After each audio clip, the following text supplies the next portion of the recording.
Hello everyone, hope all of you are doing well. आज मैं एक बहुत ही इंटरेस्टिंग टॉपिक पर आपसे बात करने जा रही हूँ। हमें कैसे पता चले कि कब हमें एक साइकोलॉजिस्ट, क्लिनिकल साइकोलॉजिस्ट या फिर एक साइकेट्रिस्ट की हेल्प की ज़रूरत है।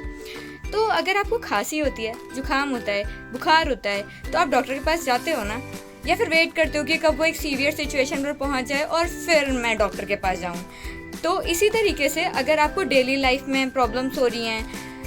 प्रॉब्लम इन द सेंस कि आपको नींद नहीं आ रही है, आपको भूख नहीं लग रही है,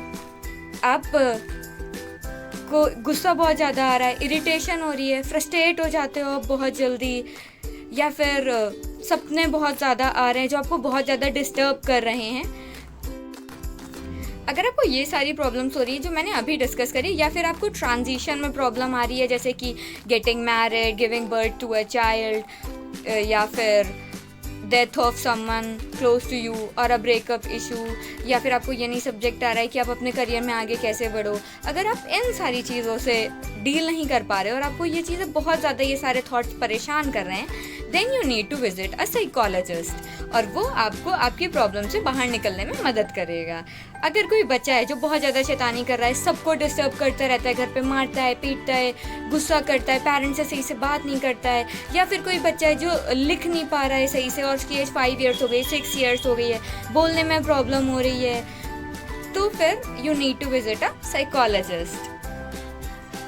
और अगर किसी को ऐसी प्रॉब्लम्स हो रही हैं जैसे कि हर वक्त लगता रहता है कि कुछ बुरा होने वाला है, कुछ बुरा होने वाला है, आपको थर्ड पर्सन वॉइस सुनाई पड़ रही हैं जिसे हम ऑडिटरी हेलुसिनेशंस बोलते हैं,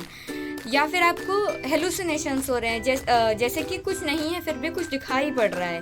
और ऐसा लग रहा है आपसे कोई बातें कर रहा है, या फिर ऐसा लगता है कि कोई मेरे खिलाफ साजिश कर रहा है और कोई मेरा पीछा कर रहा है, या भगवान दिख रहे हैं, भगवान से बातें कर रहे हैं, या फिर अपना कोई क्लोज वन दिखने लगा है, तो ऐसा नहीं है कि मतलब डेथ का टाइम आ गया है। ये इट्स जस्ट अ इशू जो कि सॉल्व करा जा सकता है थ्रू अ थेरेपी। इसके लिए आपको क्लिनिकल साइकोलॉजिस्ट के पास जाना पड़ेगा। अगर कोई भी एक्टिविटी एक इंसान एक नॉर्मल लेवल से ज़्यादा करने लगे, जैसे हैंड वॉश करना, इट्स अ नॉर्मल एक्टिविटी, पर अगर कोई बहुत ज़्यादा एक्सेस रेट पे रिपीट करने लगे, हर सेकेंड में हैंड वॉश, कुछ भी टच करने के बाद हैंड वॉश, या फिर डोर लॉक चेक करना बार बार, या फिर बार बार एक ही चीज़ रिपीटेडली पूछना, या फिर अगर कोई कुछ बोल रहा है और उसको कोई रिपीट कर रहा है इन अ मिमिकिंग वॉइस, जैसे कि खाना खाया, खाना खाया, तो these are not normal things. अगर ये ज़्यादा रिपीट हो रही हैं तो you need to visit a clinical psychologist. पुराने सदमों से बाहर निकलना बहुत ज़्यादा मुश्किल हो रहा है, या फिर पुरानी चीज़ें इकट्ठा करने का बहुत ज़्यादा शौक है और हम उनसे दूर ही नहीं हो पा रहे हैं, स्कूल में, ऑफिस में, घर पर लोगों के साथ हम बैठ नहीं पा रहे हैं, हम आइसोलेटेड होते जा रहे हैं, then we need to visit a clinical psychologist. और अगर ऐसे इश्यूज हो रहे हैं तो